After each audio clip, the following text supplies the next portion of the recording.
Coming up on All About Android, Florence Ion returns to the show, joining Aunt Pruitt, Ron Richards, and me. We talk about how Dark Sky has been bought by Apple, the Astro Slide 5G with a slide-out mechanical QWERTY keyboard, the Huawei P40 Pro, Xiaomi's Mi 10, OnePlus 8 gets a date. Let's see here. What else? So many things to talk about. Google Podcast gets redesigned, your email, and a whole lot more. That's all coming up next on All About Android. All About Android is brought to you from LastPass Studios. You're focused on security, but are your employees? LastPass can assure that they are by making access and authentication seamless. Visit lastpass.com/twit to learn more. Podcasts you love. From people you trust. This is Twit. This episode of All About Android is brought to you by Mint Mobile. They provide the same premium network coverage you used to, but at a fraction of the cost because everything is online. Mint Mobile makes it easy to cut your wireless bill down to just $15 a month with their 3-month introductory plan, and get the plan shipped to your door for free at mintmobile.com/Android. And by Zapier. Zapier connects all your business software and handles the work for you so you can focus on what matters most. Right now through the end of the month, go to zapier.com/AAA for your free 14-day trial. And by LegalZoom. Make sure your important legal documents are complete with LegalZoom. Visit LegalZoom.com and enter AAA at checkout for special savings and see how they can help you.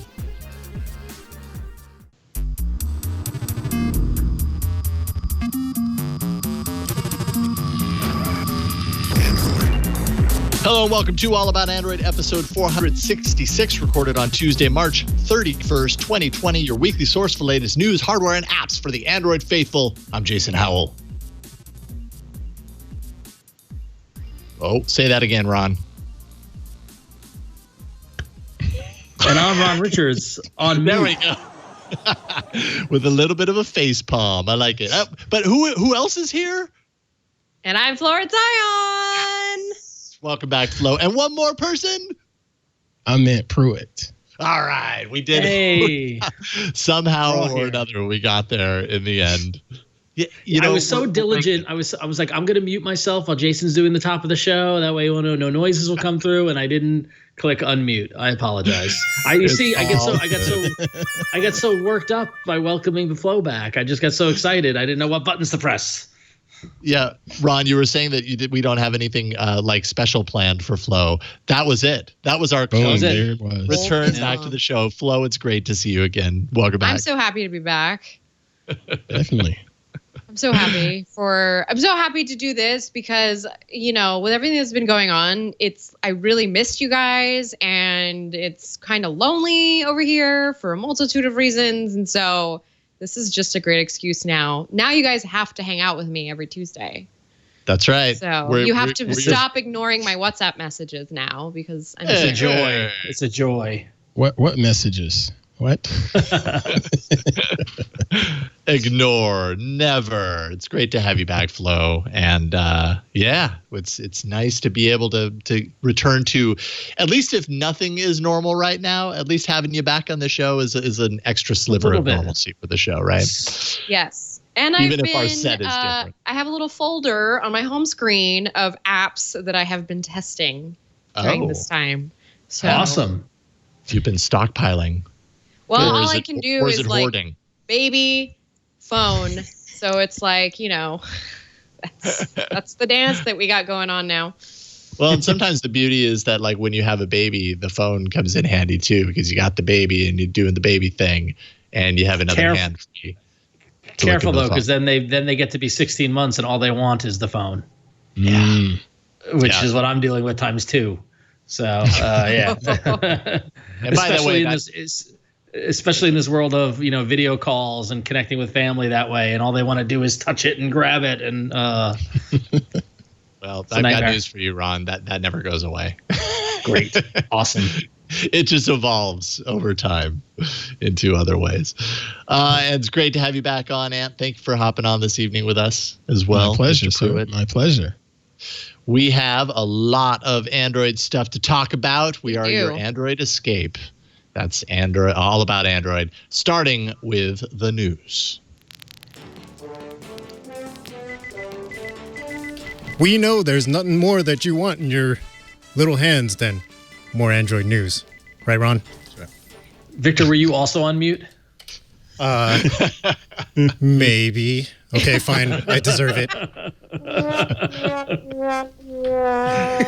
See, I have a mute switch.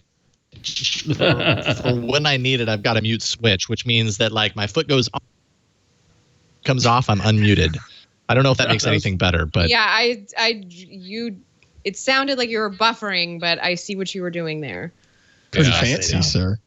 Yeah, thank you. That's very fancy. Are you using a pedal, like one of your guitar pedals, to do that? Because it basically is. Like it looks like a guitar. That'd be cool if you could rewire a wah-wah pedal to a mute, so it like has the wah part of it. Yeah, that'd be pretty cool.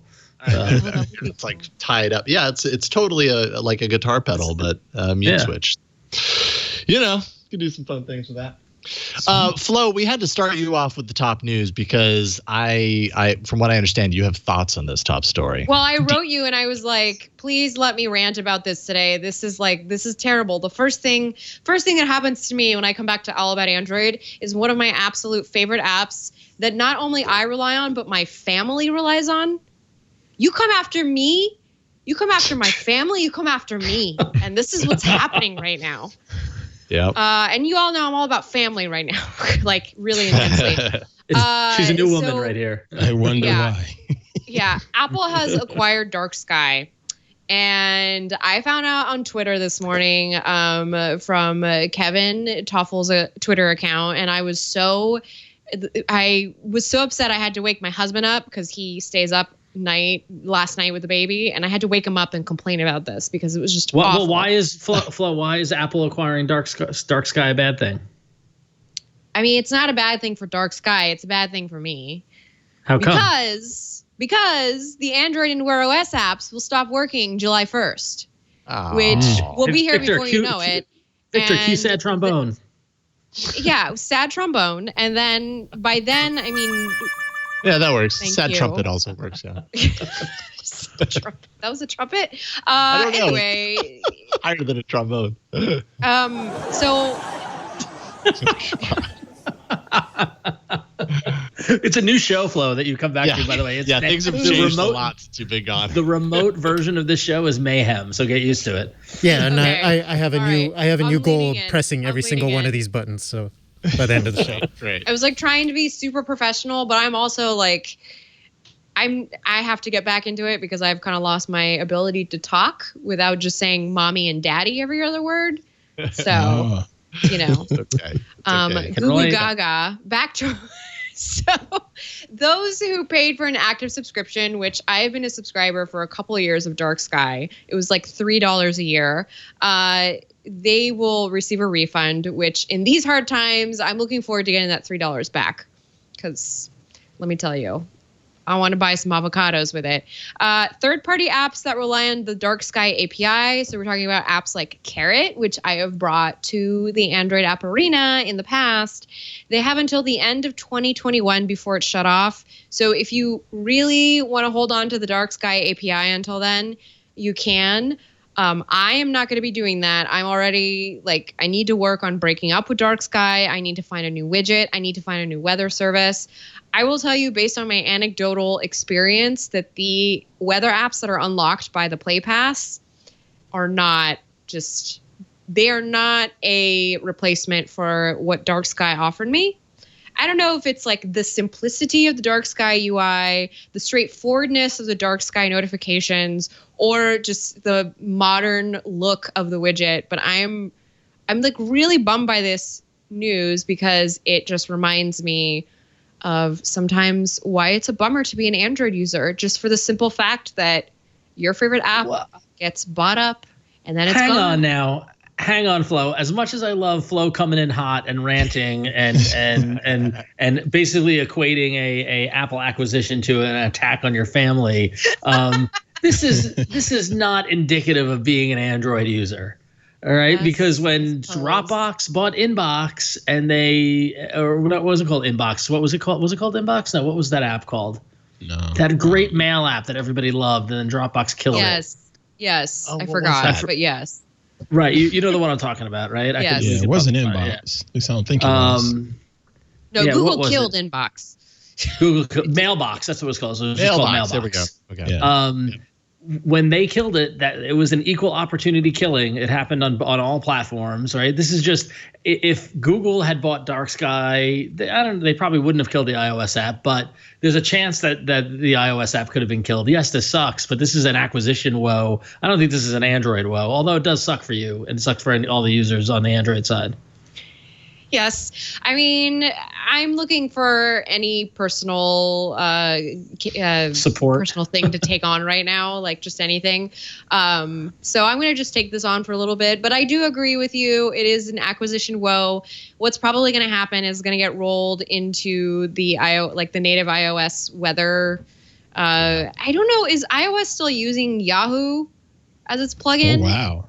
Like back in the day? Because I remember that you would kind of swipe over on iOS and it would give you the Yahoo weather results. It's the Weather Channel. Oh, it's the Weather Channel now. It's provided by the Weather Channel. Maybe it's going to be folded in. I think that'll be great for Apple users to have that API to kind of jump into. Somebody posted a link earlier there was a news. I think somebody tweeted me and I forgot to get the link before the show. Sorry. But somebody had tweeted at me that Google has been working on its own sort of like weather station ability. I think it has something to do with like aggregating the weather to kind of figure out like what's going to happen, using AI. So I have a feeling that Google has its own little weather punch that it's going to come through with in the future. Maybe it was something that was going to be announced at Google I/O, but now we'll never know. We'll never, ever know. Wade County pointed out in the chat room that Apple bought Shazam, and that's still great. Available on Android. Yeah, it's got to be something about like this weather being baked into iOS. That makes a whole lot of sense as far as why. Lock up the property, right? Yeah, right. Yeah, exactly. Exactly. And it's messages. I wonder. What is it? But suddenly I'm blanking on the thing that everybody wants on the iOS ecosystem. Their iMessage. It's iMessage and Dark Sky. Both lock-ins for users.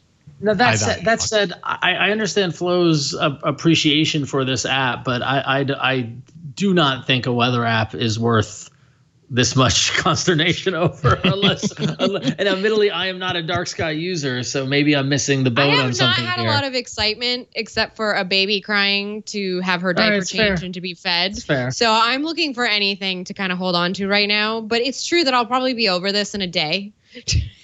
So here's the better question, Flo. What weather app will you move to? Mm-hmm. I need to try out to see. By the way, I was trying to see if I could find the link that the person sent me, but I can't seem to find it right now to the Google thing that was being alluded to.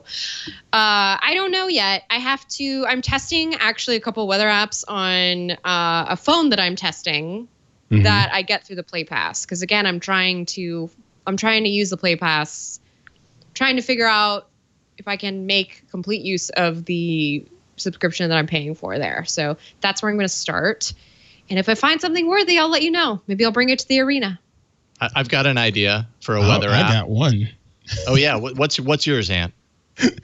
It's called WT Forecast, as in WTF. Nice. I know Is that there one. cursing involved? Well, sometimes, but right now, when I check the weather for Petaluma, it says it's a great day for naps, followed by naps. Okay. because it's 61 degrees outside and it's pretty bland and not a lot of activity today. So it gives you little interesting quips like that every time you check the forecast. Sometimes it's NSFW. It's pretty funny, but it's just another way to look at weather and weather and not give you a high, low, and precipitation. Yeah. Well, Jason, what's your forecast? Jason, what's your weather app recommendation? I was just gonna say, if you've got a Pixel, you go to the home screen and there's like a little weather thing up there, and you tap it, and then you've just got like weather there. You stole my use joke. most of I the was literally time. going to say I have a little sunshine icon that just and it gives me a little frog who dances in the fog or the rain or whatever. And the Google Weather app is fine to me. I've never, yeah. But It boring, even though, has apparently. 10-day forecast. That's even in here. See, 10 whole days.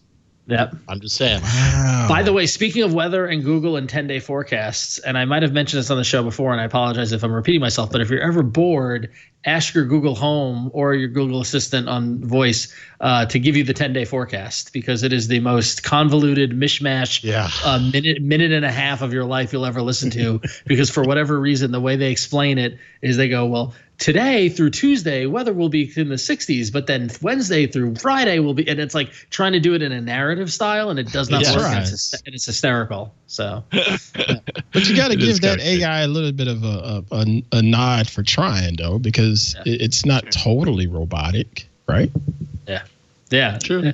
But still, it's just very funny at how it's trying to find strings of common weather, and it just reaches sometimes, and it just goes on and on and on, because 10 days is a very long time. It becomes very confusing, way more confusing than just saying, and Saturday it'll be this, and Sunday it'll be this. Yep. Just FYI, I managed to find what I was alluding to. So Google posted a blog post back, and I dropped the link in the chat, Victor. Google posted a blog post back in January about the Nowcast, which could use machine learning to basically figure out the weather in high resolution. Oh, radars. really? So, with the help of the National Oceanic and Atmospheric Administration, or NOAA, known to some of us. And we'll never know if Google had anything up its sleeve for Google. No, I/O. because they have nowhere to announce it. I mean, there's no way that they can announce it online.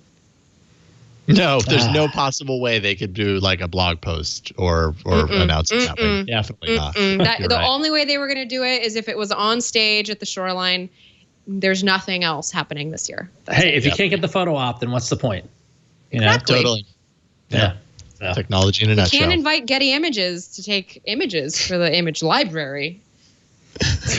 Images. So speaking of Google, one of the yearly traditions, in addition to Google I/O, is Google's fun that they have with April Fools, and not going to happen this year.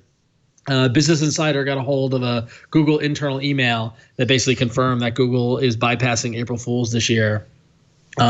Which means that we won't see cool things happening on the Android apps, like Google Maps has played a lot and all this sort of fun stuff they've done there. And I got to admit, I don't blame them. This was a conversation I've been having for the past couple of weeks on my day job because of the state of the world. And I know we're trying to avoid it and be a distraction, but just like it feels like playing jokes on the internet tomorrow probably was a little tone deaf. And so I'm personally, as someone who works in social media, I'm glad to see Google kind of taking the high road here and not, manipulating people and knowing what's real and what isn't, because in this day and age, we just need to know the facts. So Yep, absolutely. I think skipping a year is probably good for everybody. And so curious, as we are here now recording this the night of March 31st, to see who doesn't feel that way and what companies will come out with April Fool stuff, because I'm sure there's someone who's going, people need a distraction. Yeah, you're going to get it both sides, you know. And why not? Why not have Google do like memes or something? Because that's what everybody's sharing anyway in this time, just to sort of break the ice and break the tension. Is just having fun with different memes. It's a change of pace, and it's not news about the bug that's going around. I mean, they could do anything that wouldn't necessarily make them tone deaf, unless they joked about something like there's been a vaccine created. Oh God, that would be awful. Yeah, that would be not a good idea for especially after the recent faux pas.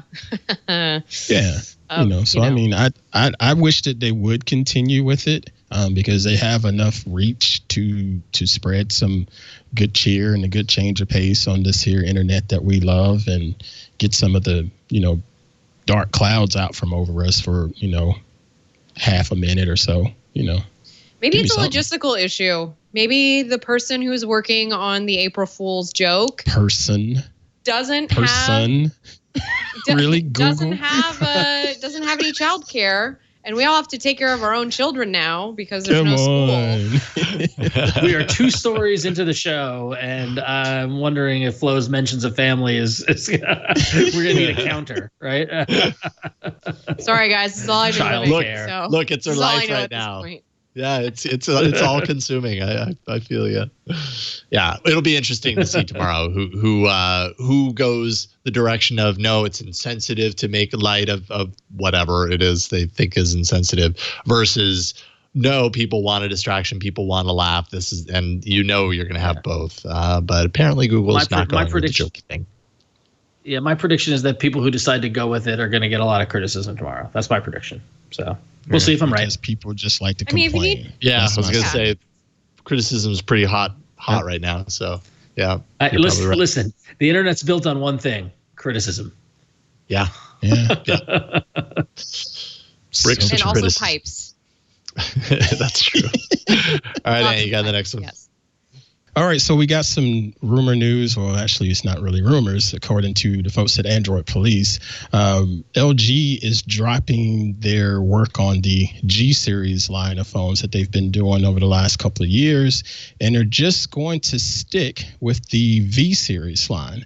Now, for those that don't know, the G series is more of their mass availability line where it's giving you somewhat premium quality hardware, but you're going to get it at a little bit less of on a lower price point. So you don't necessarily have to go out and buy the flagship, but you're still going to get a decent quality. Apparently, they're just going to go ahead and let that go and just stick with their upper echelon of flagship phones.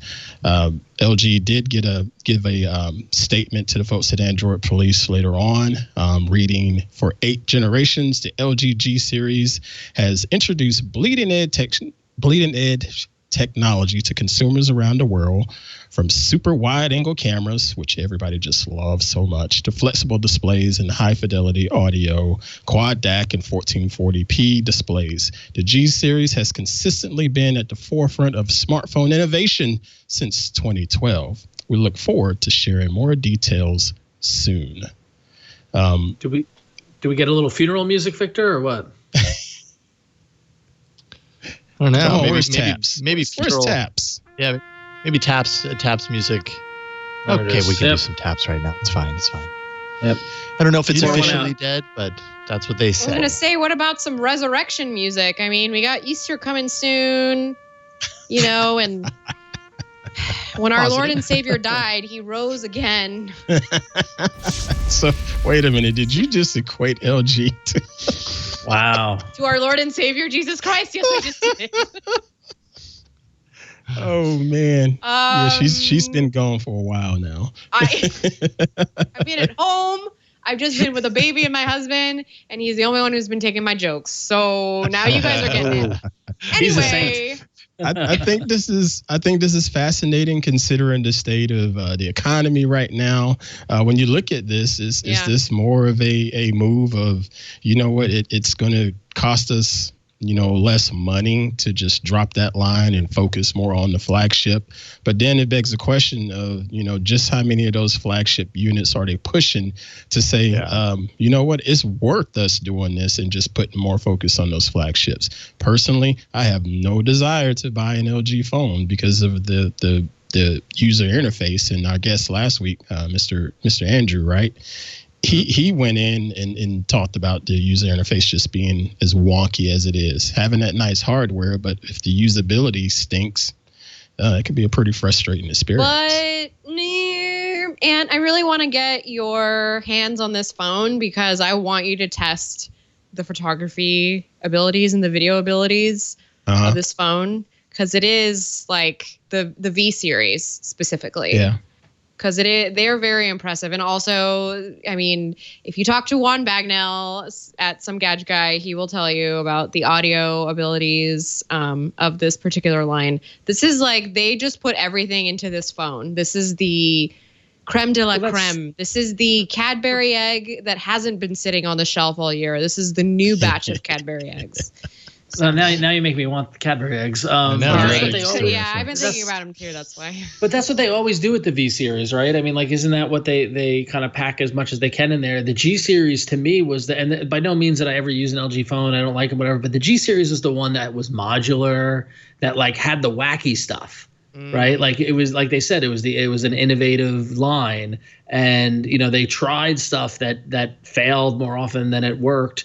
And I'm kind of sad that they're not gonna, I'm hoping they come up with a new platform for innovation, because yes, it was wacky, but it was still fun to talk about. It was still fun to look at, Maybe they'll do something like Samsung, where they'll use CES to kind of show off, Concepts. something new.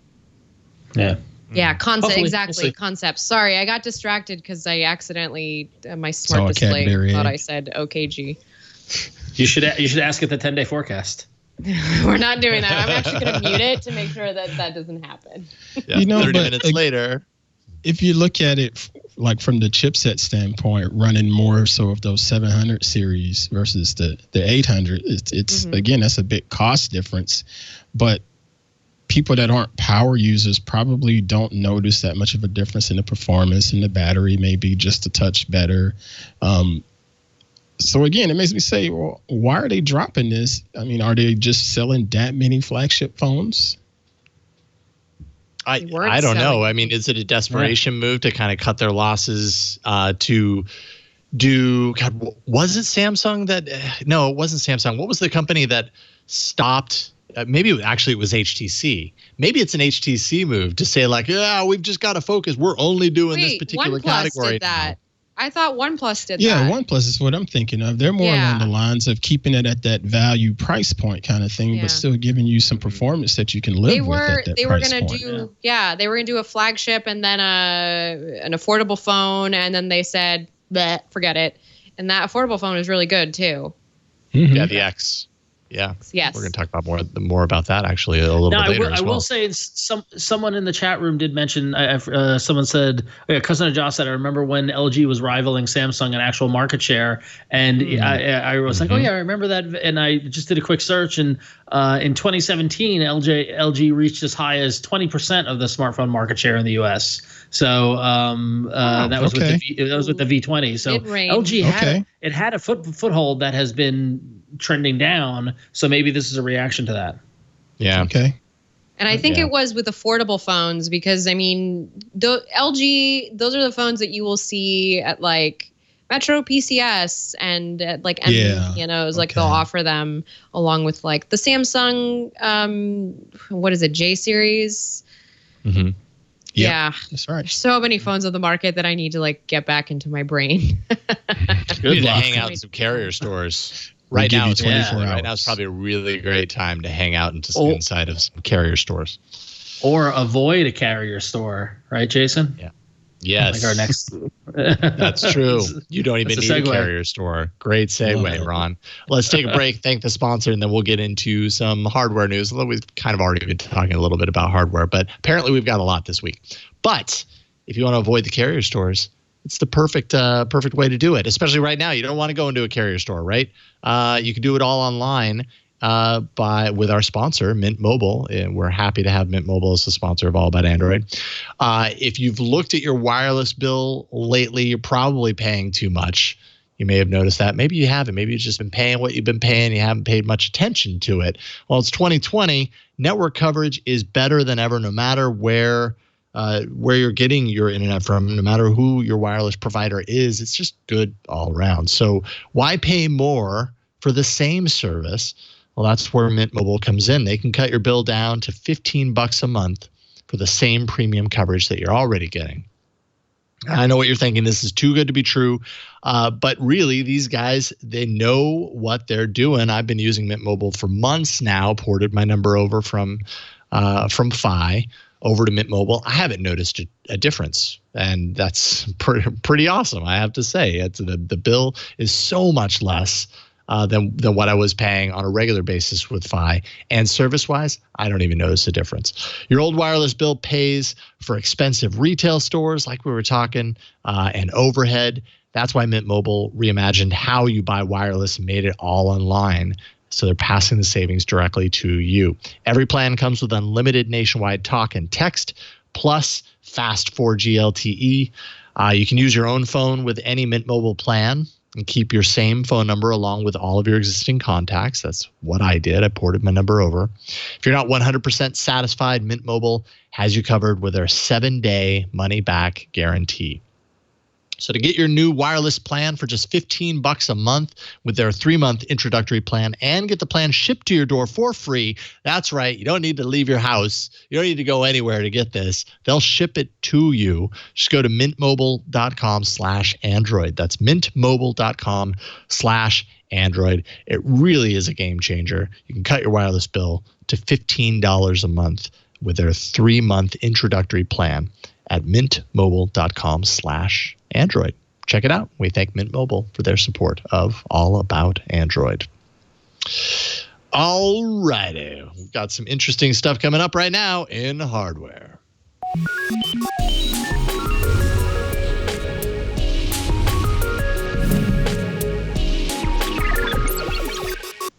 Not sure on the name of this device. I know the name is a little. I like it on paper. So I'm gonna tell you about a phone, and then we'll talk about the name. How's that? Our good friends, not good friends, whatever. I never heard of them before tonight. Planet Computers have a new smartphone, and it's got a QWERTY mechanical keyboard. Right, so that immediately got my attention. Right, it's got a 6.53-inch FHD Plus display with an in-display sensor. It's running the MediaTek Dimensity 1000 chipset. It supports 5G. It's got 6 gig of RAM, 128 gig of storage, a 4,000 milliamp battery, a 48 megapixel rear camera, a 5 megapixel selfie camera, running Android 10. And Planet Computer says it will add a multi-boot options for supporting Linux. This is just a fun, neat little device there. You can see it. It's going to be March 2021 for $991 on Indiegogo. And this phone, which is definitely curious, is called the Astro Slide 5G. Cool. Maybe. I mean, I get the slide. I get that because it's got it's kind of bring back the sidekick and the sliding keyboard kind of thing. Astro Slide just brings up some different connotations, I think. Maybe, but yeah, maybe. So isn't I know where you're going with there. We don't need to fully go there. We'll just let that be. And I just wanted to say that I knew. Family friendly show. That Planet Computers, if I recall correctly, Michael Fisher was carrying around the last version of this phone. Yep. And he did a whole video on it. It was Android based. He said he could get work done on it. It had a full QWERTY keyboard, and it was also, if I recall correctly, I think like a Kickstarted, crowdfunded sort of thing. So I think this is the second iteration of that. It was second generation version. The first one was the Planet Gemini. Oh, that's a better name. I like that name a little bit better. Yeah. Well, I think what's interesting to me about this is when you look at the keyboard, it's not like if you're listening to the audio podcast and you hear a slide out QWERTY keyboard, like I don't know, my mind jumps automatically to something like the Droid or whatever that had like a traditional super flat keyboard or whatever. These HTC phones, Windows phones. Yeah. These phones have an actual mechanical keyboard. Like it looks like they're clicky. I don't know if they are clicky, but it looks like they're deep enough to be clicky. Mm-hmm. So I'm wondering who is the target demo for this? Who's the target customer? I like the idea that you can run Linux on this because that keyboard seems like it would be ideal for Linux nerds wanting to get in there and do some terminal stuff. But yeah, who is the target market for $1,000 for this particular bit of hardware? I mean, it's. I think nerds. Yeah, I think it's nerds. I think it's nerds. It's people who are looking. I mean, it's on Indiegogo, so that's gonna tell you something there. It's a concept. It's something kind of off the beaten path. It's a different approach. I mean, it is different, and it's why I like it conceptually. Because it's something different than what else is out there. Are you gonna get the support? Are you gonna get the ongoing security support? Like you gotta, when you're going down this route, you gotta realize that the folks at Planet Computers are fine, and I'm sure that they're building a nice business, but they don't have the backing of a Samsung or backing of a Google or whatever in terms of guaranteeing support for that long term. But it's an enthusiast phone. Let's say that enthusiast. Okay. Yeah, right. Mm-hmm. I dig it. Kudos to them for making something different, if you will, and then having 2 USB Type-C ports. Wow, it's pretty big. We Big heard difference. you like USB Type-C. Maybe. Well, on a phone, that's a huge. I mean, you can put in a little dock, and then you can get your work done like this. Yep. Yeah. So sorry to everybody listening to the audio version of this Such a pretty podcast. picture. I'm pretending to type on the world's tiniest On keyboard. a tiny keyboard. Yes.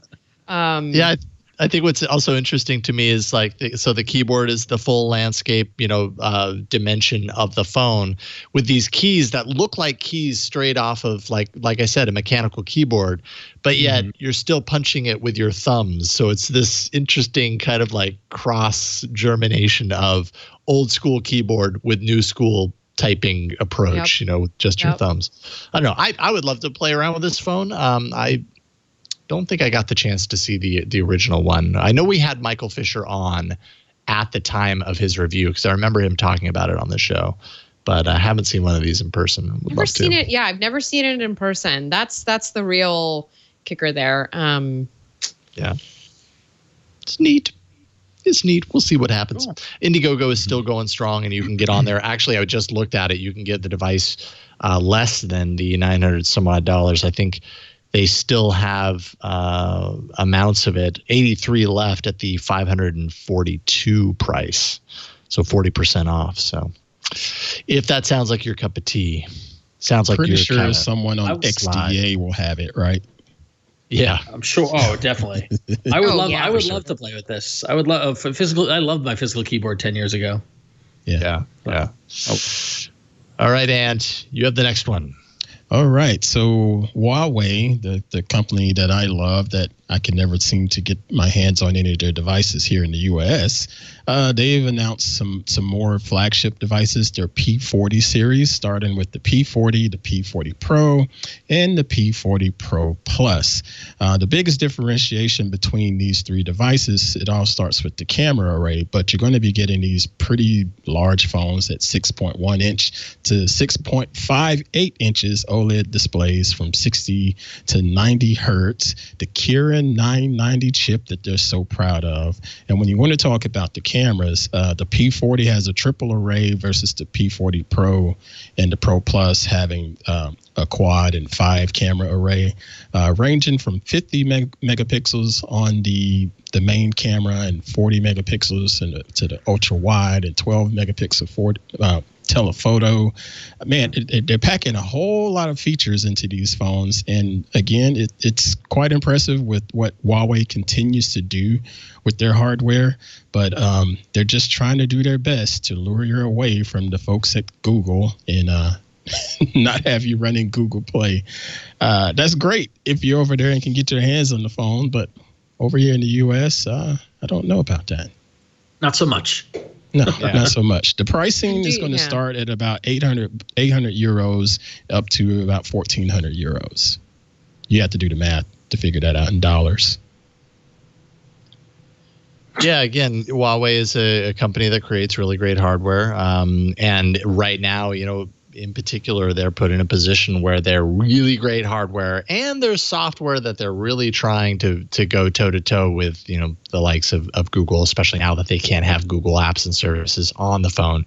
They're trying to make an appealing product to, inside of markets. Like if their primary market is China, it's maybe less of a challenge because there are a lot of Android phones in China that do not have any Google apps and services, maybe a little bit more known to have a device there that doesn't.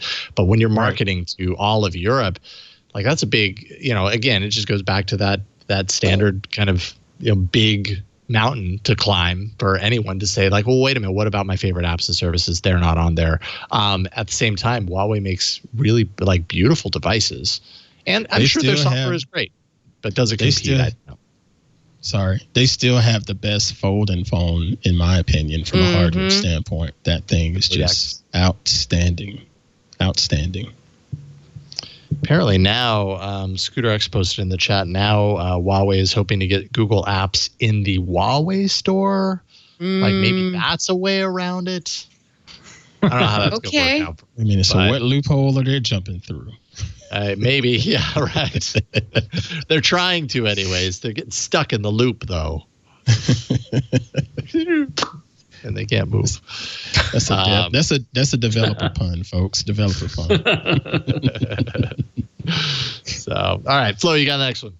Yeah, so talking about another big smartphone brand overseas, that would be Xiaomi. So they announced the Mi 10 series, that it's coming to the UK.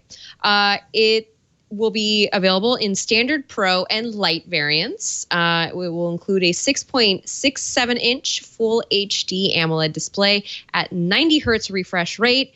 It will have a Snapdragon 865 with 5G capabilities, and the Lite will have the Snapdragon 765G.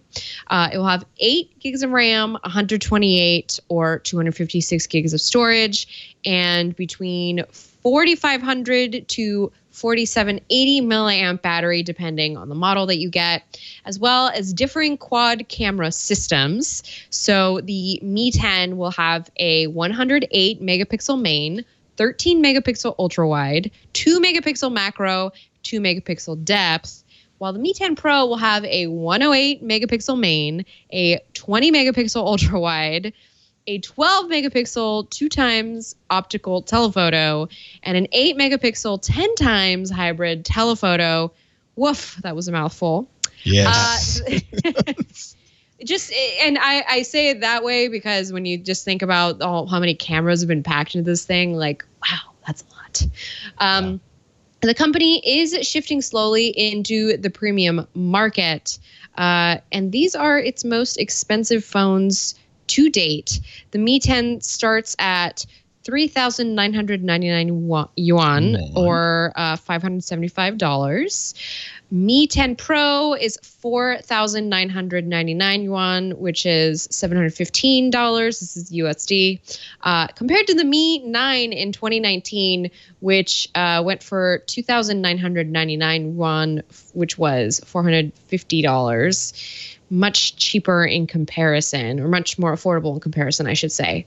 The prices are creeping up, kind of similar to what OnePlus has done. So it's kind of interesting to see the way the graph is sort of shifting in phone prices. I mean, we saw this happen here in the US with flagship prices. We were paying between $600 to $800 for the phone, and now it's like you can't get anything pretty much below $900. Outright, which is why did this just happened all of a sudden? Good. It's a lot of money. I've got one example of that right here, the S20 Ultra, which is like what, $1,400. Also packed with a mouthful of cameras. Yeah, also packed with a lot. But I mean, one big thing that people keep coming back around to on these like premium smartphones that are coming out this year is the fact that it has the Snapdragon 865 in it with the 5G capability attached to it, and with the 865, it requires their 5G modem to be installed, and so you're starting to see a lot of these premium smartphones decide, well, you know what, this time around, I'm not going to go with the latest and greatest Snapdragon. I'm going to go with the 765 series. That's what LG is talking about with the story we were talking about earlier. That's some of the rumors that we're hearing around the Pixel 5 is that it's not going to have the top of the line processor. It's going to go with the 765, which has an embedded 5G modem. So they don't even lose 5G when they do that. So it's just kind of interesting. Xiaomi, I think here sticking, did it say it is that? Yeah. So it's the 865 with the 5G. So maybe that's, I mean, time and time again, we're seeing these phones with 865 in them and the price suddenly elevated here, and Xiaomi is no different. They're tipping more and more into that premium price range. Maybe it has something to do with that. Yeah, that probably also makes sense. I'm just this 5G thing has just been astronomical, like how quickly it's moved, and I again have seen no fruits.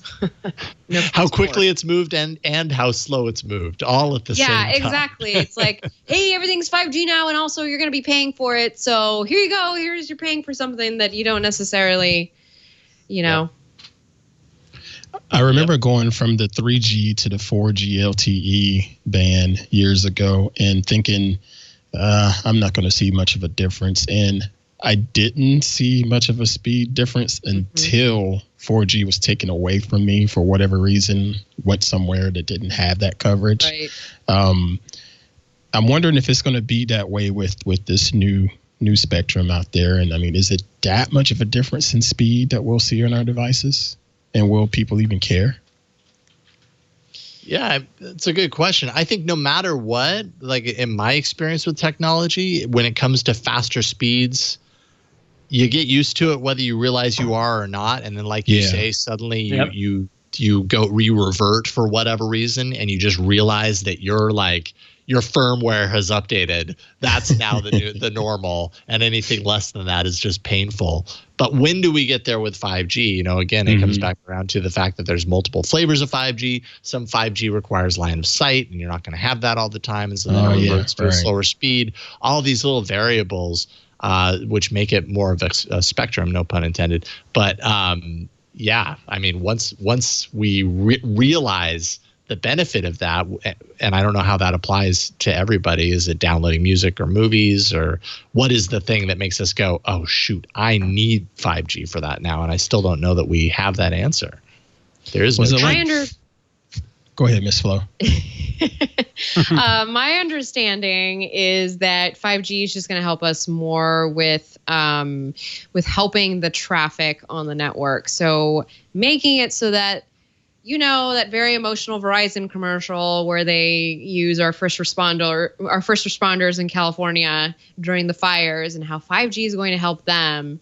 That's where it's really going to count in those sort of bulk situations. Whereas the majority of us out here in the burbs aren't really going to see much of a speed difference or anything of the sort. If anything, we're just going to maybe see less crowding on the networks. But again, like Jason said, it's a spectrum thing. It really depends on where you are, how that's going to be implemented. And so I just think it's a really interesting shift to have even Xiaomi like include that in its marketing message and have them say like, we need to make this a priority. Yeah. Was it like 4 different flavors of this 5G? Something like that. It's like 4.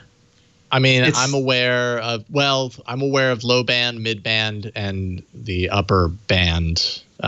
So three different bands, let's say, millimeter wave. I mean, that's the thing. It gets really bogged down in confusion as far as 3 flavors, by the way. It's essentially 3. It's complicated. 3 flavors.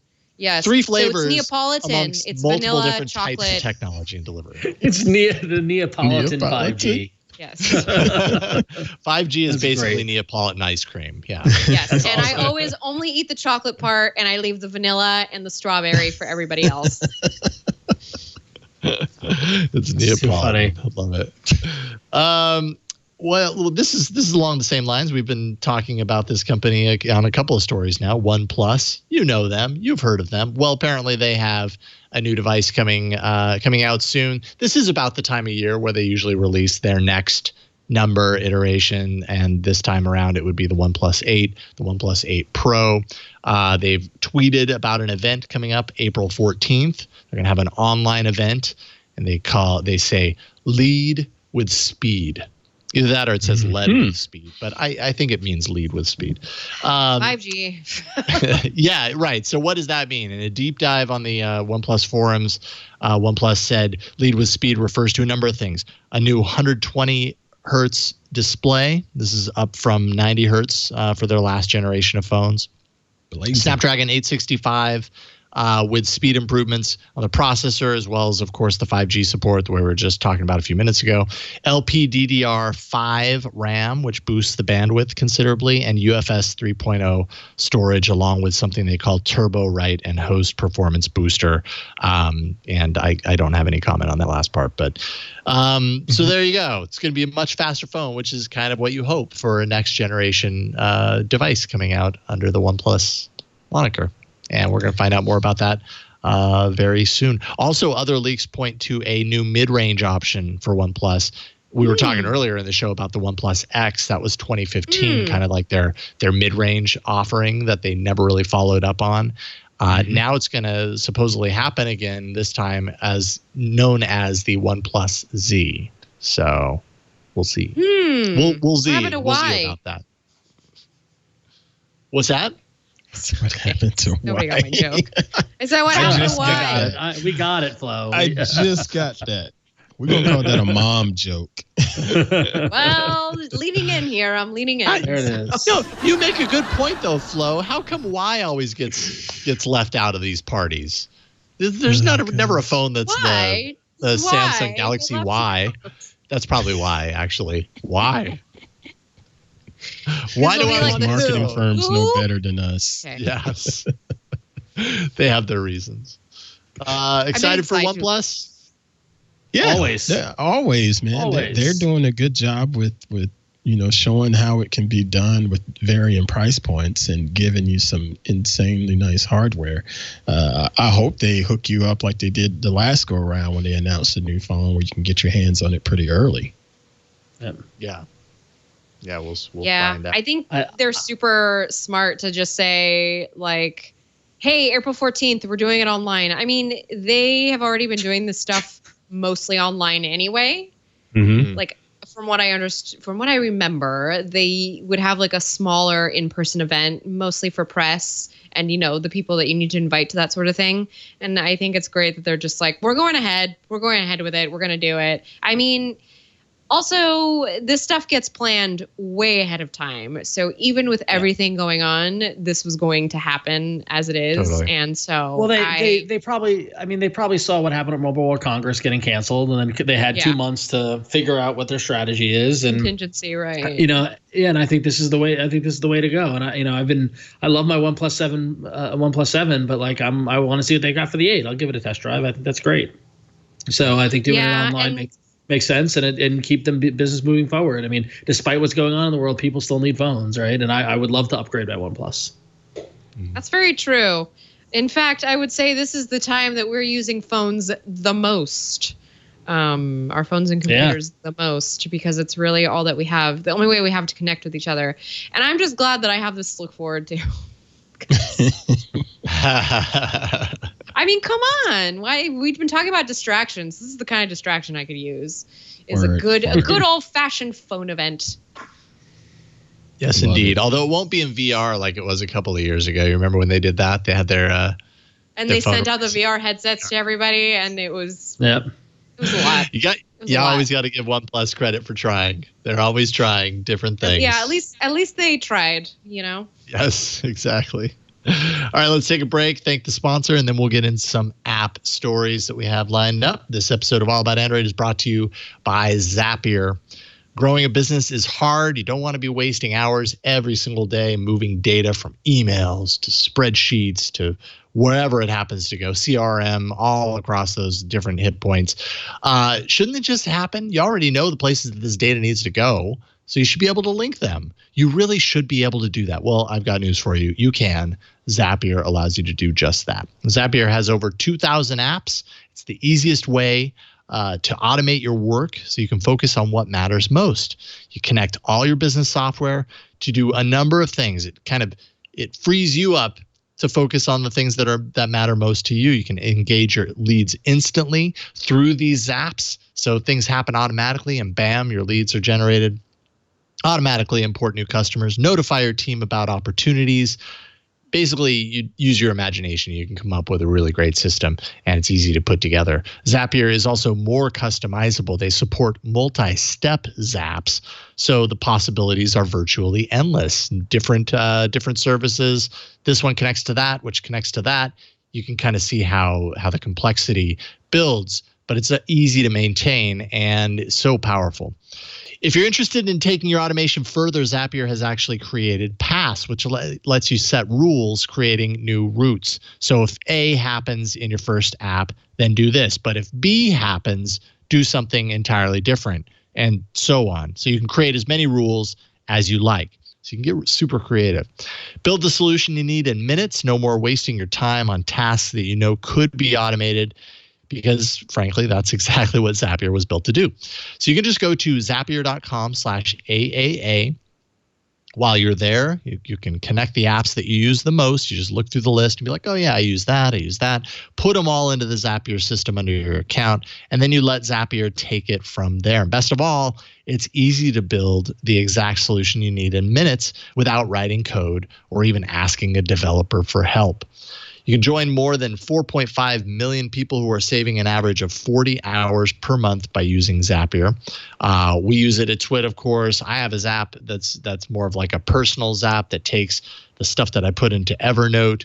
If I do like an audio recording, say I'm doing like a song idea or whatever, and I put it into Evernote, it automatically zaps that over to my Google Drive as kind of like a backup. Also just making it, sometimes I'm more available in Drive than I am in Evernote. I'm not logged into Evernote, but I still want access to that thing. So it's kind of like it duplicates it and it does it all for me. I don't even have to think about it. It just appears there. It's really great. Make more time to grow your business right now through the end of the month. You can try Zapier free by going to zapier.com/AAA. That's zapier.com/AAA for your free 14-day trial. Check it out for yourself and let your imagination run wild. Zapier.com/AAA. And we thank Zapier for their support of All About Android. All right. Just a couple of things on the docket for apps. Let's dive in.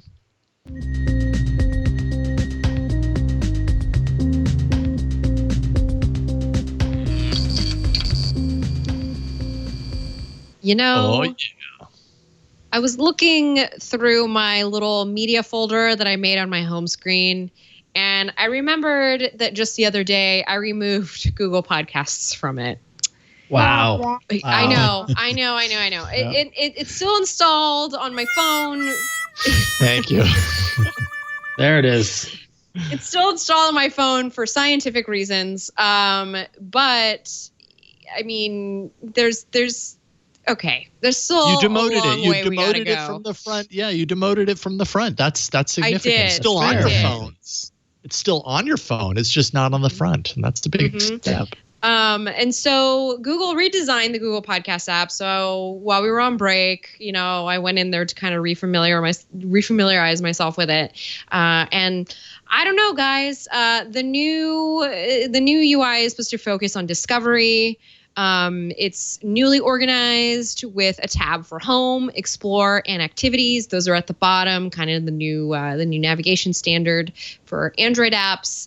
There's added support for playback queues and auto downloads, which we did not have before. And I just went in and I checked on the queue, and it shows you like your recent activity, what you've listened to.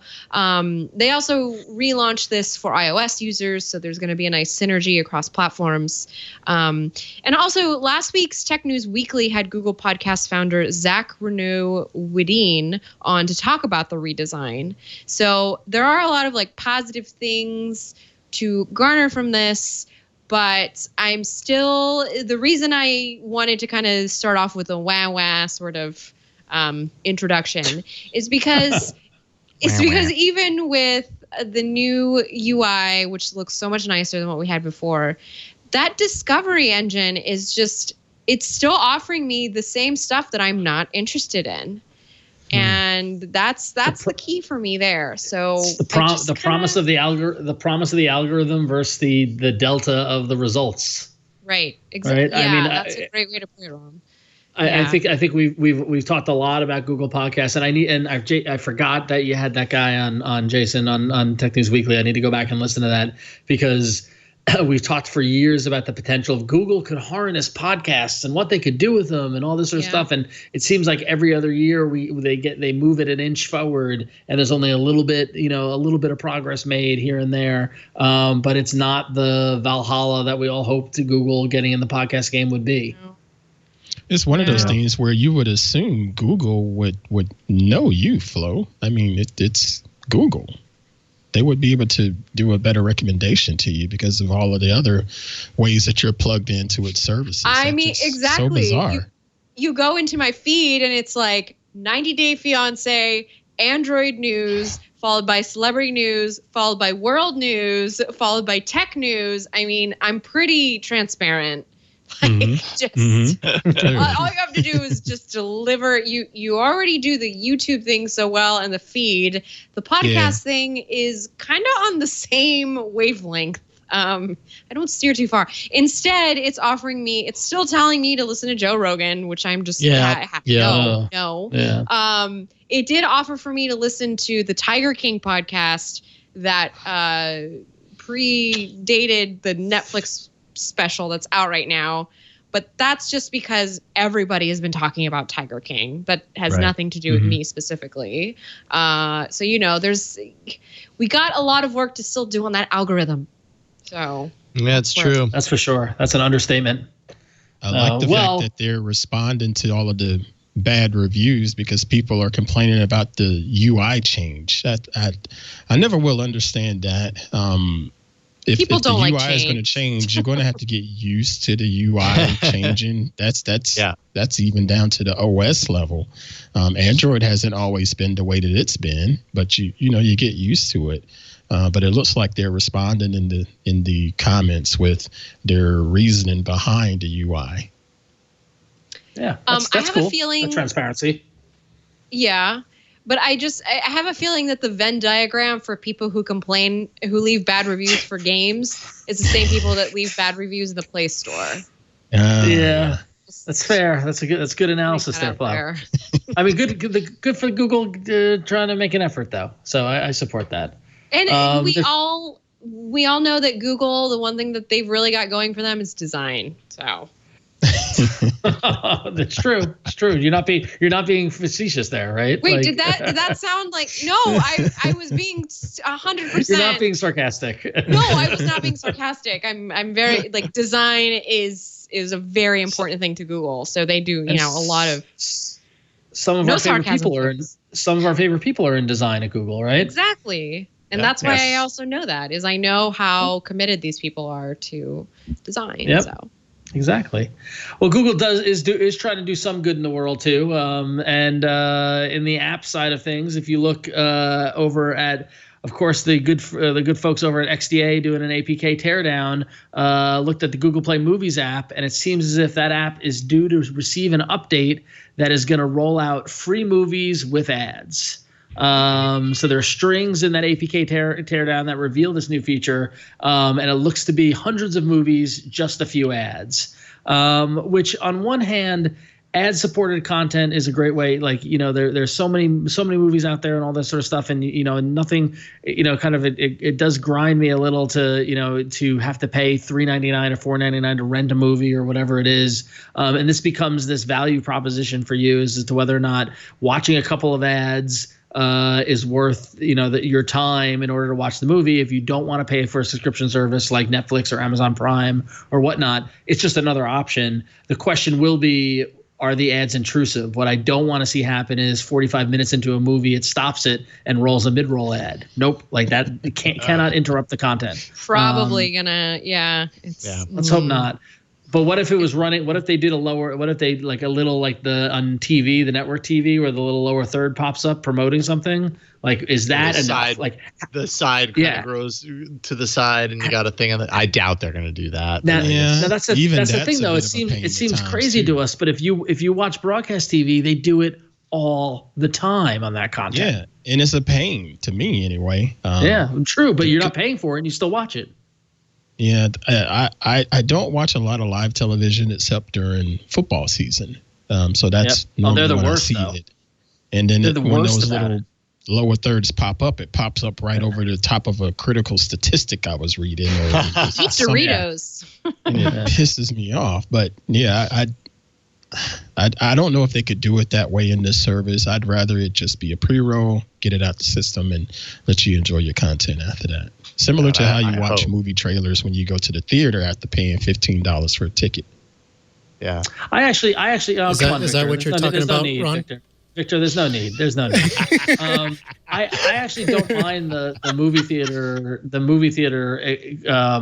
Because the people complain about seeing ads before movies and things like that, and I do think that you're gonna like seeing the theater. This is totally off a tangent in another direction, but seeing a movie in a movie theater is an experience that hopefully you want to see continue. And if rolling a couple of minutes ads in front of the movies help the theater continue to exist, I'm okay with that. It's this constant give and take that we do with our content, and the society's need to have free content and not have to pay a penny and complain whenever there's any sort of advertising type thing. But then the moment you charge for it or then increase prices for it, people flip out because content isn't worth anything. And so like at some point you've got to meet it in the middle. And if you don't want to pay for content, you're going to have to pay through your time. And if that's through ads, as long as it's not intrusive and interrupting the content, then, good for Google trying to try a model that no one else seems to be really trying.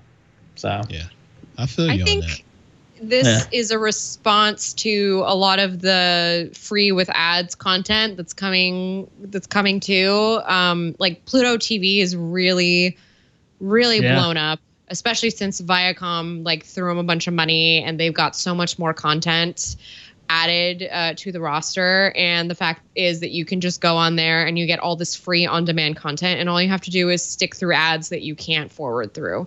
So you have access to all sorts of archives of different TV, all sorts of classic movies, some of which are I would say Criterion Collection archive sort of movies, and you just have to kind of sit through a very badly placed ad, like Ron said, because sometimes they just kind of splice it in there. They don't really account for breaks or anything.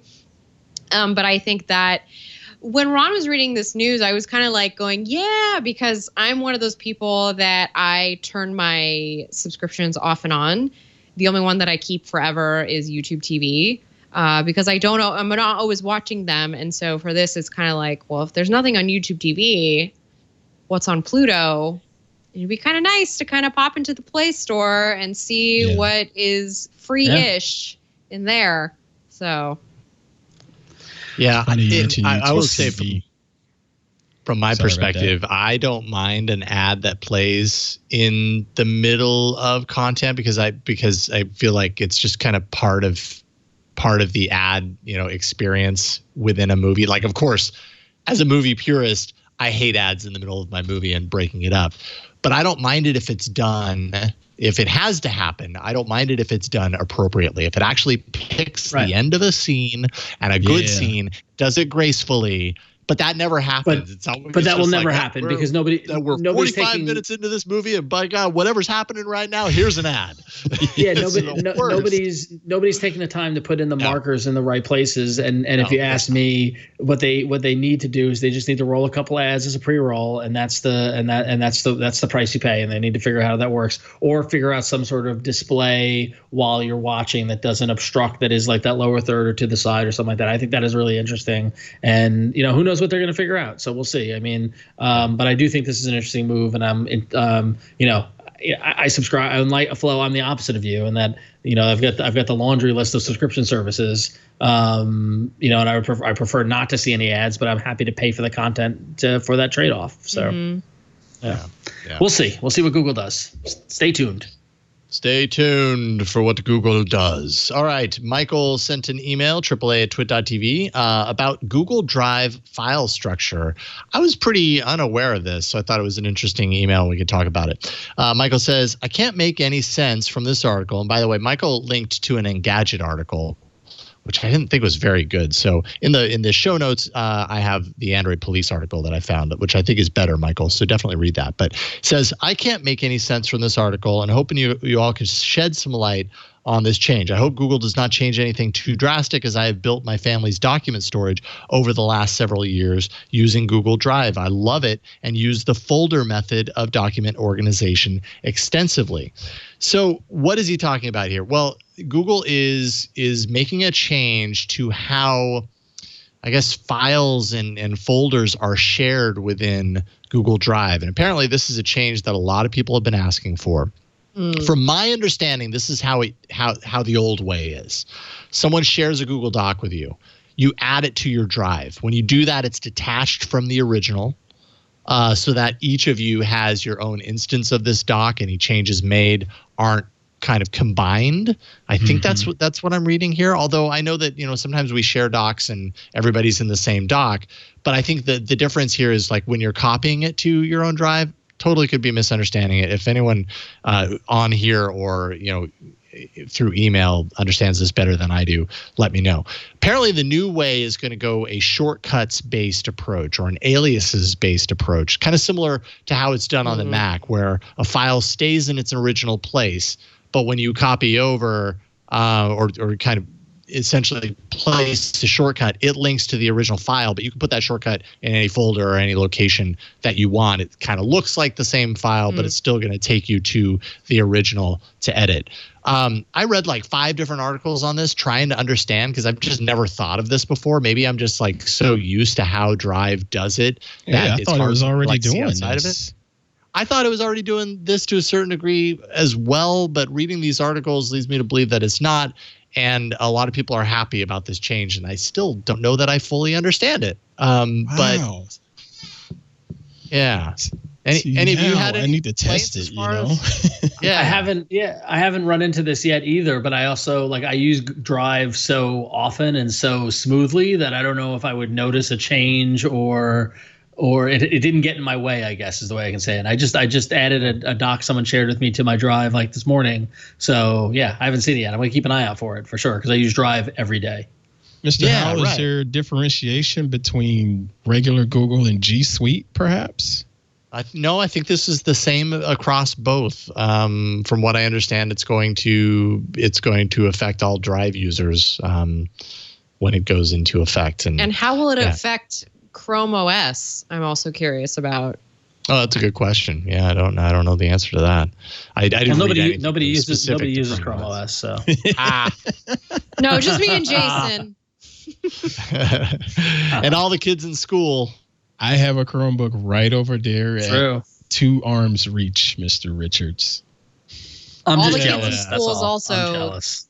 Yeah. Is also the other one, because I had my neighbors the other day were like, I had to go out and buy a computer because I didn't have enough computers for the kids. Yeah, that's one byproduct, is that I do think we're seeing Chromebook sales probably skyrocket this month.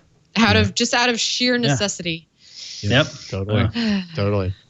So, Michael, I don't know if that's helpful. I really did spend time on this because I was like, all right, I feel like I'm missing something. I kept reading these things, trying to really understand what the problem was and how this is solving it. The closest I could get to it was the example that I mentioned as far as like Macs and aliases, because like I've interacted with Macs enough to like see that happen and be like, okay, well, I guess that makes sense. But I don't know why it was a problem before. Like I always assumed, like, if I copy this file into my Drive, yeah, of course it's going to disconnect from the original file. It's now my version of the file. But maybe people don't like the way that works. I don't know. See, this makes me think, when I've been fortunate enough to co-host with you on Tech News Weekly, you shared a rundown with me, and I had to make notes in it and so on and so forth. Yeah. And I'm assuming I'm not totally destroying your document. Because I do have a rundowns folder, if you will, on my Drive that includes the Tech News Weekly rundown. And when I know I'm going to be on the show, I go to my Drive and go to my folder where it is and do whatever I need to do. And you're able to see that stuff change in real time. So I don't see why this isn't already happening.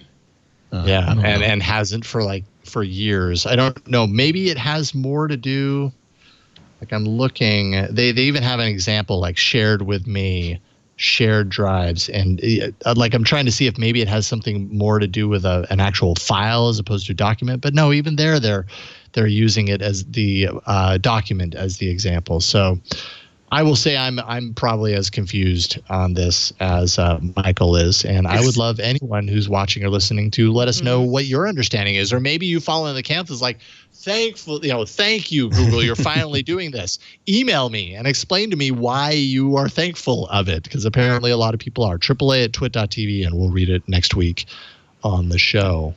But yeah, it's kind of confusing. Thank you. Yeah. We'll see. I'm definitely going to pay attention for it. So. All right. I'm also going to pay attention to thanking our next sponsor and our last sponsor of the evening. We want to thank LegalZoom because this episode of All About Android is brought to you by LegalZoom. And despite what's going on in the world and there are extensions and things like that, but taxes, it's the one thing everyone in business has to deal with. You've been dealing with it this time of year. You got a little more time this year thanks to everything that's going on. But as a business owner, it's critical to know all of your options when it comes to taxes. That's why you should lean on LegalZoom. I have a small business myself. Every year we have to do our taxes, and no joke, after New Year's, I email my partners. I say, let's start doing taxes. Let's get it done as quickly as possible. And we're doing our best to navigate it to make sure that we're not screwing it up. And LegalZoom is exactly the kind of place that can give great information and guidance to help us not screw it up. So LLCs, DBAs, S Corps, they all mean different things when it comes to paying taxes and limiting your personal liability. That means there's a lot to think about. But with LegalZoom, you don't have to worry about doing all that legwork yourself to find the right answers. It's all there for you. It's the resource waiting for you. They have a ton of resources to help, including their network of independent attorneys and tax professionals. They'll provide the advice you need to ensure you're operating your business the way you want to. And since LegalZoom isn't a law firm, you'll save time and money while avoiding hourly fees. So whether you need to incorporate, form an LLC, or set up your business another way, use LegalZoom to maximize your business's potential and make your accountant happy. And let me tell you, the best investment you can ever make is a good accountant. It pays in the long run. And LegalZoom will help you make the decisions to get set up for success and keep that accountant very happy. So to get your business on the right track for 2020, go to LegalZoom.com today and enter promo code AAA in the box at checkout for special savings. That's LegalZoom.com, promo code AAA, LegalZoom, where life meets legal. Thanks, LegalZoom. Thank you, LegalZoom, for zooming in that legal sort of way that you do. That only Who's you do. zooming who? Right. All right. Too bad we don't have a bumper for the arena with that song playing, but we don't. Oh, it's time for that'd be nice. So many enter, but only one lives. Android Arena. It feels good to hear that again, doesn't it, Flo? It does. Sorry, I heard a phone vibrating somewhere. I'm like, what is it? Twit.to/AAA poll 465 is where you went to place your vote for your favorite app last week. I'm pulling it up right now, and it appears that, let's see here, it was Ant's app, right? Look at Brain It On. Nice win. Look at that. Oh. 35% of the votes for Brain It On. Good job, Ant. Nice first place win. Second place, my app, APK Mirror Installer at 30%. Third place is Cascade. That's Ron, 17%. And fourth place, NPass Password Manager, 15%. Actually kind of surprised that was so far down. Like a password manager that you keep on your phone, you're totally in control. I thought people would dig that more. But there we have it. Yeah. So, and with those results, a major turnover in the arena standings, for Flo, the whole time you were out, you're holding your own, and it was great to see, and you had a nice solid position, but I'm afraid last week just knocked the house of cards over. So through 12 weeks of the arena, Jason is now in first place with 30 points. Wow. Jason! Yeah. The guests are in second place with 26 points. I'm in third place with 24 points. Flo, you were in third place with 23 points. And Ant, held his own, 22 points. Listen, everybody, there are 8 points between first and last place. It is anybody's ball game now. It's almost like a big reset button was hit here in the arena. So, it's good times. Anybody's ball game. For Flo to come back. Yep. So March 31st, 2020. It's anybody's ball game. Anyone could win, which is so very true. So does that mean, Ron, you go first? I think it does. I think it does mean I go first because I did come in last. Yeah. Okay, yeah. Ron, me. We'll put Flo in the usual guest mid spot, and then Ant. Yeah. So I tried to. I don't have a screen share or anything like that. I didn't take a video, so we'll use the screen caps from the Google Play Store. I'll fix that for next week, I promise. But trying to program. We're all at home. We're looking for entertainment. Everyone is flocking to their home entertainment systems or their tablets or their laptops and watching streaming video and all this sort of stuff. And for years and years and years, I've used Just Watch for my kind of TV show research and that sort of thing. And honestly, that app, they've made some changes and it's been annoying me. So I've been looking for another kind of app to track TV shows and to search things and things like that. And I came across Hobie, Hobi, which is a TV series tracker. And it is also a tracked client for TV shows, and I'll get to that in a second. But if you take a look at the Google Play Store screenshots there, so it's got a very nice, elegant design, and basically it allows you to you can tell it what TV shows you watch, and it'll give you go back to the first screen there, Victor. I'm sorry. Go back to the countdown. Yeah. So if you say I watch Game of these screenshots are a little out of date, but let's say I watch Westworld. It will show you in this nice little feed when the next episode of your TV show is coming on, which is a great kind of feature there because it's always like, okay, when's the next one? You always want to know what's coming next. Then you can also go to the next screen. You can track episodes across seasons. So let's say you're binging, you're going back to season 1. You can keep track of each episode that you've watched, so you know how much more you need to watch. And it's a great way to stay organized in that way. But the great thing for this is the Discover feature. So they do have a tab that is dedicated purely to discovering new TV shows in the next screen there.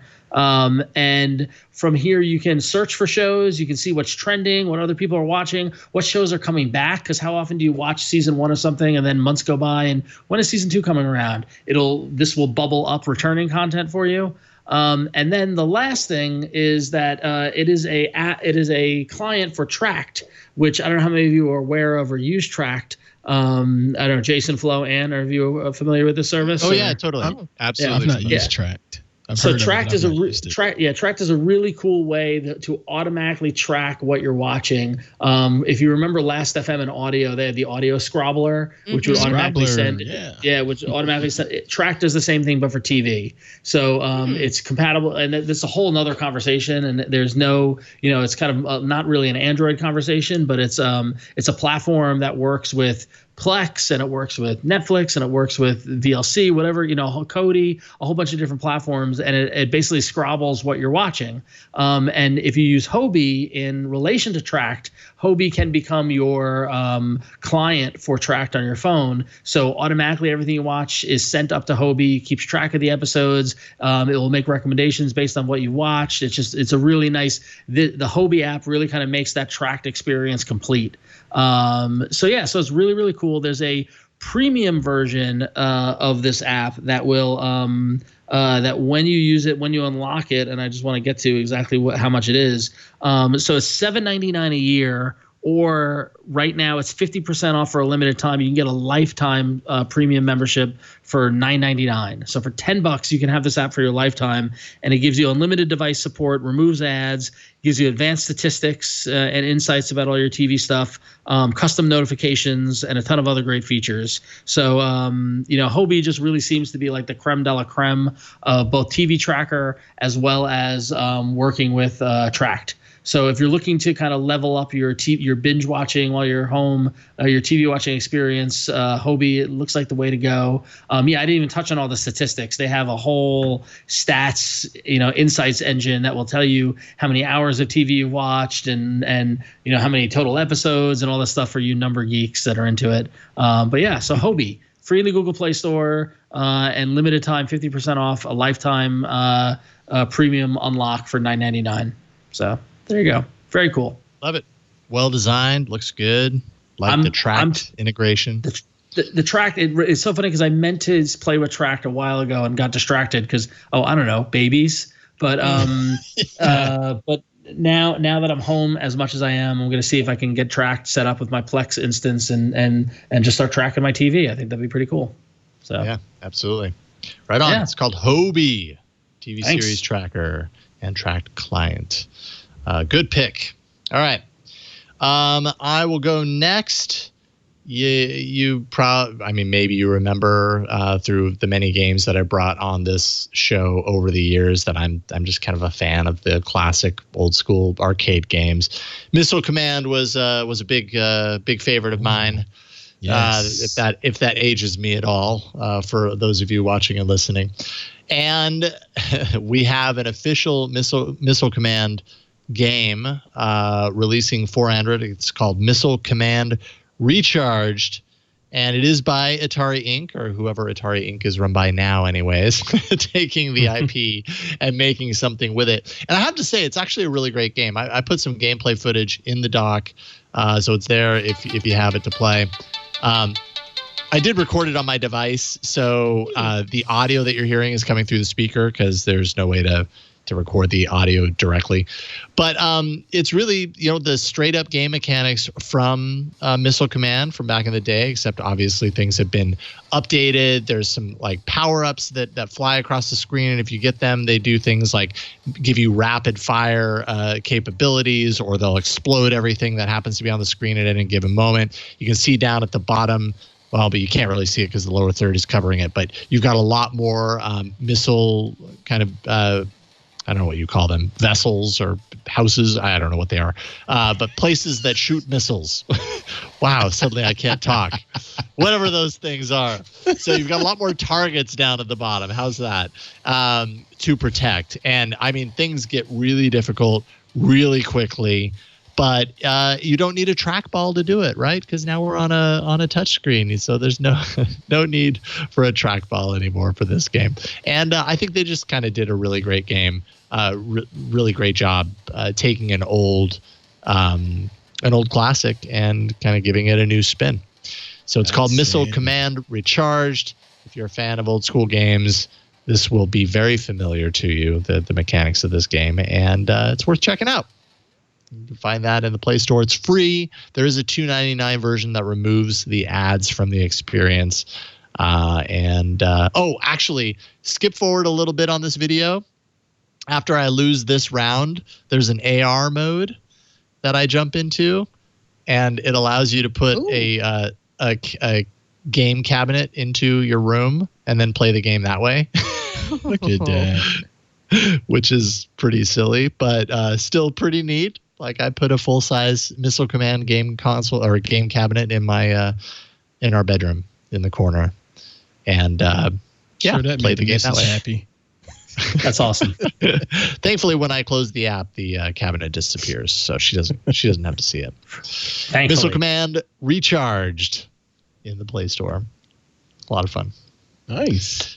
All right, Flo, your triumphant return. What you got? Okay, so I have been playing around with a new phone, and when I play around with a new phone, I like to try and get into the aesthetics, see if I can make my own, my home screen and everything just kind of match all nicely. And also I'm switching phones soon, but I don't want to leave the launcher that I have. So I went in search of an icon changer, because every time I find an icon changing app, the one that I was using beforehand usually gets deprecated, and then I can't use it anymore. So that's a bummer. This one is called X Icon Changer, Customize App Icon and Shortcut.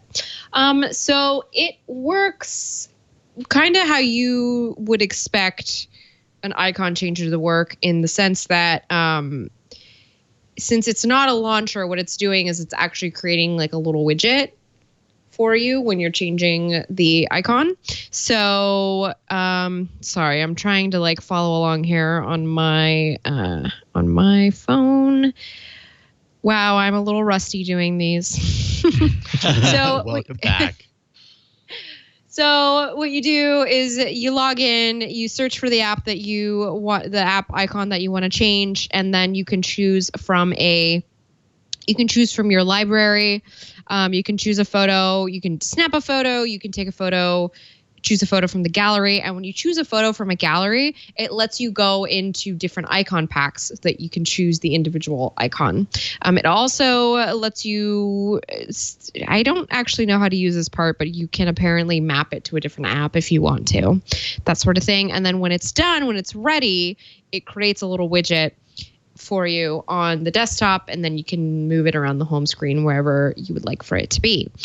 If you don't have any icon packs installed, it actually has icon packs pre-installed. It has, I think, 7 different aesthetics that you can choose from, icon aesthetics. It is kind of just a nice, easy way to go in, change an icon. On some phones, the only thing to pay attention to is that it will add a little watermark, but you can remove that if you go into your Google settings. So just something to keep in mind. The only thing about this app that you might run into, which I wish there was a pay to remove ads feature, because you will have to watch an ad every time you change an app. But if all you want to do is change a couple of apps on the home screen just for aesthetics purposes, the way that I do, I find that this is kind of an easy, free way to do it. And you don't have to worry about changing the entire launcher. The app also has really good ratings, 4.4 right now out of 15, a little over 15,000. So kind of a nice thing to keep in mind. And it's regularly updated. So another thing to keep in mind. So if you're looking just for an easy way to change some icons, X icon changer. X icon changer. X icon changer. Blah, blah, blah, blah, blah. Oh, yeah. Da-da-da. Nice choice. X icon changer in Play Store. All righty. And what you got? Well, my app is a little bit different because, quite frankly, everything that I tried to suggest, you all have already reviewed and demoed, made it really, It's really Well, very there have hard. been a lot of shows. It's very hard. Oh my goodness. But I do have another app, and it's LiveATC. And this is one of my favorite apps because I love airplanes and I love going to different airports. And I love listening to all of the chatter on the squawk from the air traffic control people. And how I like to use this, it was really popular for me back when I was living on the East Coast in the summertime. We would have all of the storms, the tornadoes and stuff coming in. So it was fascinating to fire up LiveATC and search for the Charlotte airport and listen to the channel to see how they're guiding all of the planes that were coming in as they're trying to battle the storm, get around it, be rerouted from Atlanta to Charlotte or Greensboro to Charlotte, so on and so forth. And every now and then you'd catch some funny conversations between the pilots in command and the traffic controller, because it's a stressful time and people can get a bit snarky and have a little bit of a short fuse, if you will. So depending on the time of day and depending on your region, you can get some pretty interesting conversations. And if there wasn't anything necessarily going on there in the South, I used this app in companion with my storm radar app. I'd look to see where the storms are and then find the different airports that were nearby, put those into LiveATC. Typically, I would listen to the ground crew or the tower, and that's where all of the fun conversations were. They try to be professional and you know, keep everybody safe, but every now and then, especially during those tense times, it was fascinating to hear what those pilots and air traffic controls were saying to one another. And this app is free. You can also couple it with another app that was reviewed previously here on the show. It's called Flight Radar.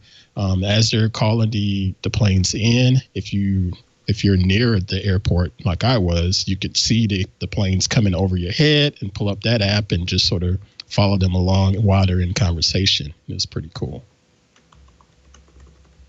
Love it. I love it. LiveATC, live air traffic Control. Right on. Try it out with airports like JFK and up in New York or Atlanta, SFO, all of the busy ones. It's going to be a lot of activity there. I would turn on ATC just as white noise at time while I'm working. It's because sometimes you hear something out of the blue. Right. Yeah. That's cool. LiveATC. Check that out. All right. So we have. Sorry. Don't be sorry. You can get excited about these apps. Four great apps. I was gonna ask Ant very quickly if it would be able to catch, because I live next to an Air Force base and they always fly over us, but you can't find those on Flight Radar. So I wonder if that would, but probably not. Nope. No, they do have to go through ATC because it's still traffic up there. But control. No, you're not going to see them on Flight Radar. No. No. Yeah. Anyway, just a side note. You could check it out and see. You can go. You can continue now, Jason. Sorry. All right. Okay. Twitch.to/AAA-poll466. Place your vote for your favorite app. Is it Hobie? Is it Missile Command Recharge, X Icon Changer, or LiveATC? Which one is it, according to Victor? Missile Command. Of course, Victor loves the games. He does. Yeah, has some good music too. Good pick. Thank you, Victor. I'll send you the payment in the mail. Twit.to/AAA-poll466, and you can vote like Victor just did. And you'll be part of the poll, and we'll check in on it next week and see where the standings land then. Because as Ron said, it's anyone's game right now. But that is it. We've reached the end of this episode of All About Android. Ant, I want to thank you so much for sitting in Flo's place while she's been out. Yes, thank you. Yes. Always awesome getting you on the show, but having you on the show week after week has been a real treat, and you're awesome. I'm bummed that I don't get to see you face to face these days because of the social distancing and all that. But yeah, unfortunately. But I appreciate you having me on, for real. Absolutely. And we will, of course, I'll be in touch. I kind of work with you, so we'll get you back on soon. What do you want people to know about? Hey, I want everybody to know about hands-on photography. This has been a fun show to do, starting several months ago. We're now 22 episodes in, and considering that we're all doing the shelter in place and not necessarily getting out and about, this is a great time to pick up a camera, whether it's your smartphone or just a point and shoot that you got gifted a couple years ago. Pick it up and start taking pictures of your friends and family there in the house or your pets.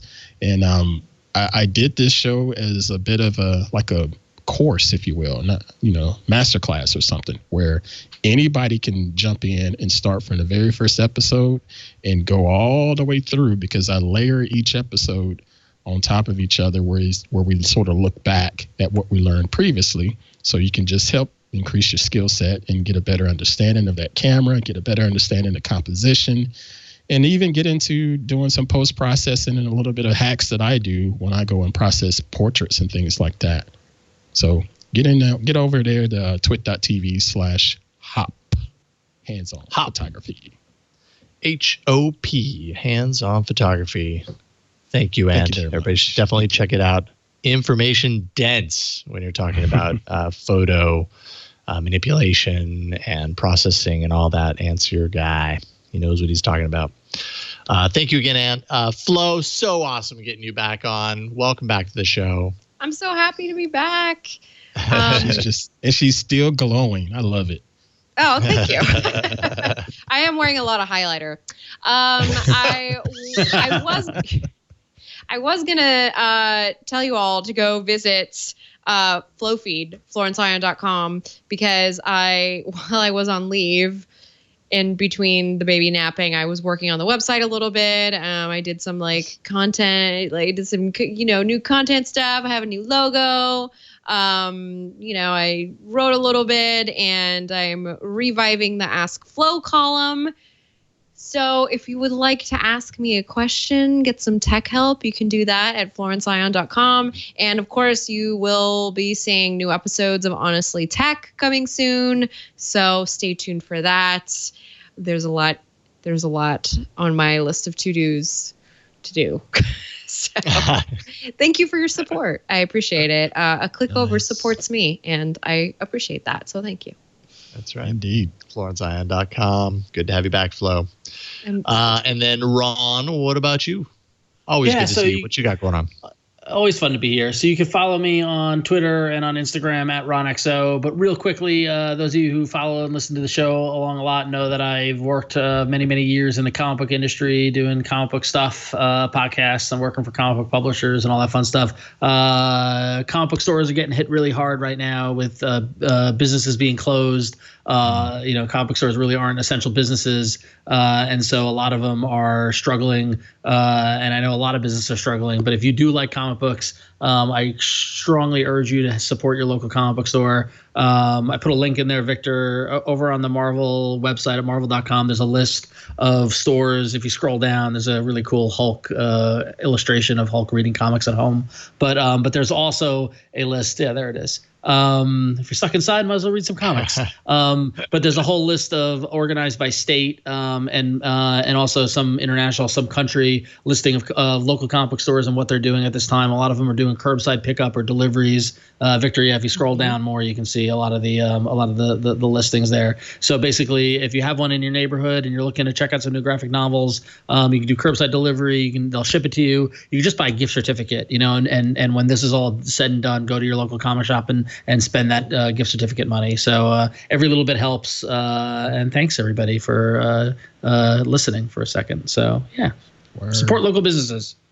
Absolutely. I need to get my comic book shop on there. They are also doing curbside pickup, which I think is great. You can order stuff over Instagram DM and you can go pick it up. They're getting very creative. They're getting very creative in how they can work around this stuff. And a lot of these stores are just single owner, non-franchise, small businesses, and basically it's just they're having their livelihood being taken away from them by this. So if we can keep as many of them from going out of business, that'll be the best thing we could do. So yeah. They're getting creative. Everybody's getting creative right now. It's really interesting to see, right? Like times are challenging right now, but it's forcing people to get creative with how they run their business, how they find new business, all this stuff. It's kind of like, well, you don't have much of a choice right now. So what are you going to do? And it's interesting to see how people are coming up with ways to kind of keep things rolling.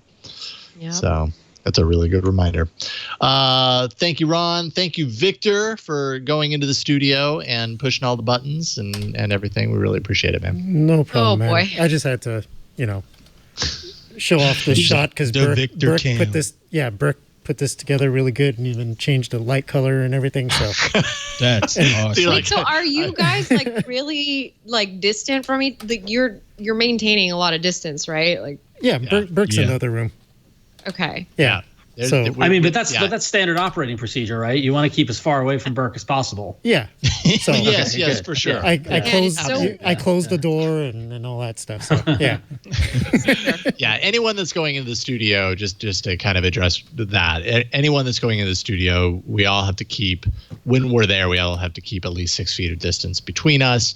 It involves a whole lot of disinfecting. Like if I go in there to shoot a particular thing, I wearing gloves, I'm wiping things down before I use it, after I use it. We're the whole 9 yards. No one's taking any chances or any risks or anything. So it's been pretty thorough. I've been impressed. Yeah, very thorough. So nonetheless, thanks for going in, Victor, and recording this.